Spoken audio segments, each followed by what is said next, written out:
Gente, eu tô pra ter um treco. Deixa eu falar pra vocês uma coisa. Eu vi um vídeo no qual o cidadão propôs uma ideia muito interessante.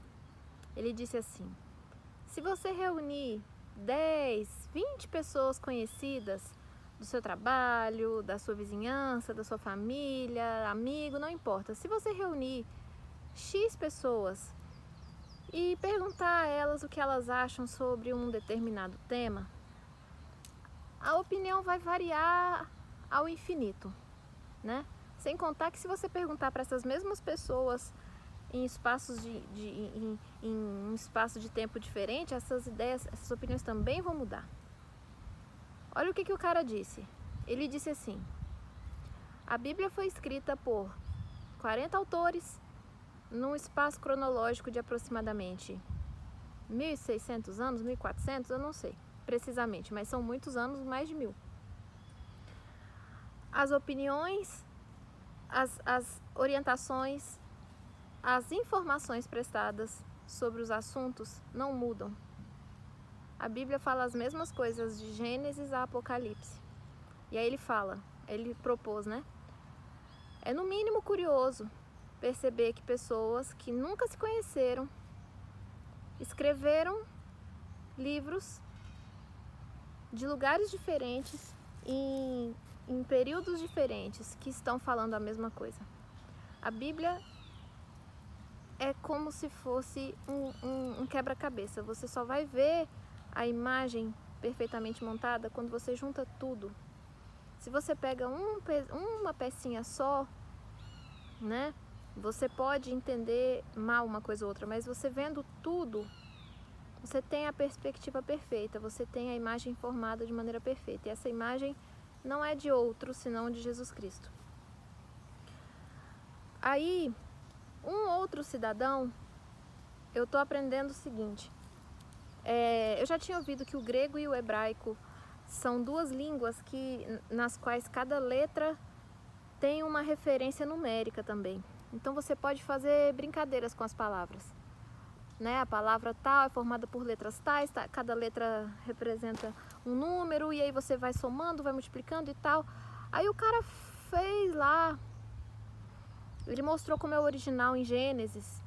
No início Deus criou o céu e a terra, e aí ele botou também em 1 João, né, que basicamente repete Gênesis. E aí ele fez lá as contas dele, mostrou o pi. Tá, ok, se você não acredita, eu também não posso confirmar, porque eu não sei nem o que é. Eu mal aprendi o que era o pi, aquele 3,14, que dirá ver isso no grego e tal. Mas não importa.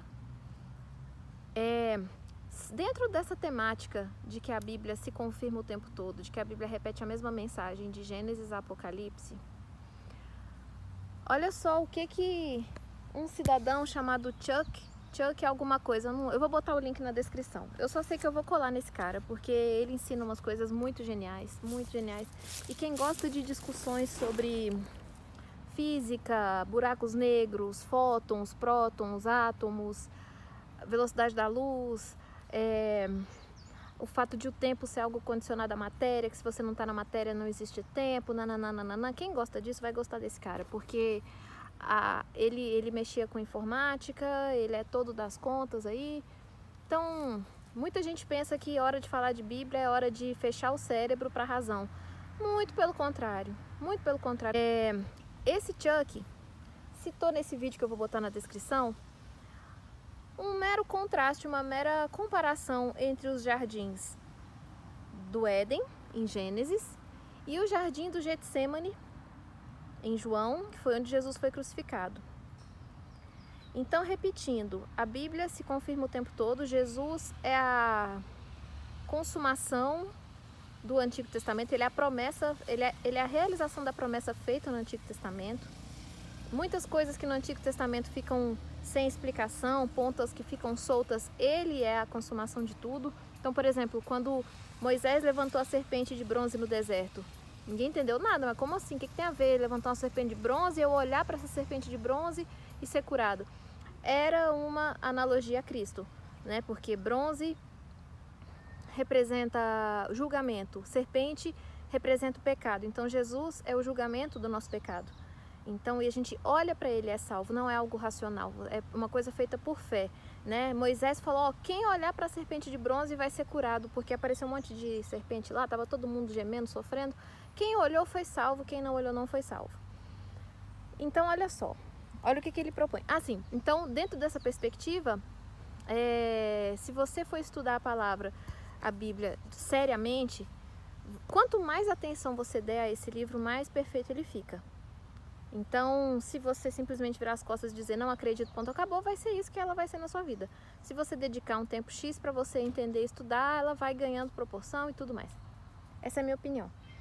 Então, por exemplo, se você resolver estudar os jardins na Bíblia, você vai ver... Isso hoje em dia é fácil com a tecnologia que a gente tem. Você vai ver quantas vezes ocorre, quantos jardins foram citados, o que aconteceu em cada um. Então, partindo dessa perspectiva de que a Bíblia se confirma o tempo todo, ela conversa entre si o tempo todo, ela é uma esfera perfeita, vamos ver como é que Jesus no jardim do Getsemane foi a perfeita consumação, a perfeita cura para o que aconteceu no jardim do Éden com Adão e Eva. Todo mundo sabe, né, assim, que o que está escrito em Gênesis, eu não vou ler aqui agora, mas também posso botar na descrição. O que aconteceu no jardim do Éden foi que Deus disse para Adão e Eva, de todos os frutos, de todas as árvores agradáveis à vista que ele fez, vocês poderão provar, mas da árvore do conhecimento do bem e do mal vocês não vão provar. Se vocês provarem, vocês vão morrer. Vem a serpente e fala o quê? Não, vai morrer nada, prova aí, é bom demais. Eva aceitou e aí morreu espiritualmente, né? E Jesus veio para quê? Para matar essa morte. Ele veio sofrer a morte que Deus proclamou que aconteceria, que Deus decretou que aconteceria. Então, Jesus morreu no nosso lugar para nos dar vida. Resumindo a ópera, é isso. A morte da morte na morte, o fim do pecado na cruz. Jesus morreu, Jesus cumpriu em si o decreto que Deus Pai Todo-Poderoso decretou, porque a palavra de Deus não volta atrás. Então, aprove a Deus cumprir em si mesmo o castigo para nos livrar, né? Como diz em Isaías, o castigo que nos dá, como é que é? Pela sua ferida fomos sarados, né? O castigo que nos traria a paz estava sobre ele e tudo mais. Vamos lá. Contrastando aqui o Jardim do Éden, em Gênesis, com o Jardim de Getsemane, em João. O Jardim do Éden era maravilhoso, aprazível. O Getsemane foi terrível. No Éden nós temos Adão e Eva conversando com o diabo. No Getsemane nós temos Jesus buscando a face de seu pai. No Jardim do Éden, Adão pecou. No Jardim do Getsemane, nosso Salvador sofreu. No Jardim do Éden, Adão caiu. No Getsemane, nosso Redentor conquistou a nossa salvação. Nossa, deixa assim. No Jardim do Éden era dia, quando tudo aconteceu. No Getsemane era noite. Adão caiu diante do diabo. E no Getsemane os soldados caíram diante de Jesus Cristo. No Éden temos uma raça perdida. No Getsemane nós temos o resgate. Jesus falou, nenhum se perdeu, exceto o filho da perdição. No Éden, Adão tomou do fruto que estava nas mãos de Eva. E no Getsemane, Jesus recebeu o cálice das mãos do pai dele, do nosso pai. E o cálice, né, é tratado na Bíblia como, digamos, uma porção de sofrimento, né? Então, por isso que ele ora antes, né? Afasta de mim esse cálice.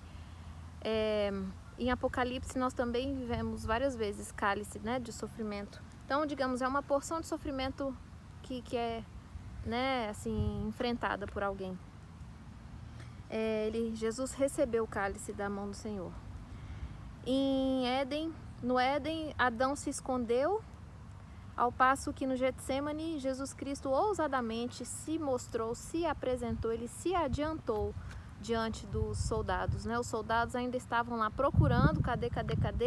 Jesus já se adiantou e falou, eu tô aqui, sou eu, é a mim que vocês buscam. No Éden, Deus busca Adão, né? Tem uma hora que ele fala: Adão, onde você está? Ao passo que no Getsêmani, o último Adão buscou a Deus. Jesus é referenciado na Bíblia em vários momentos como o último Adão, pelo fato de ele ter extirpado a raça adâmica, né? O pecado começou com Adão. Jesus é chamado de o último Adão porque ele acabou com a raça adâmica decaída, criando uma nova vida em nós. Então, assim, é só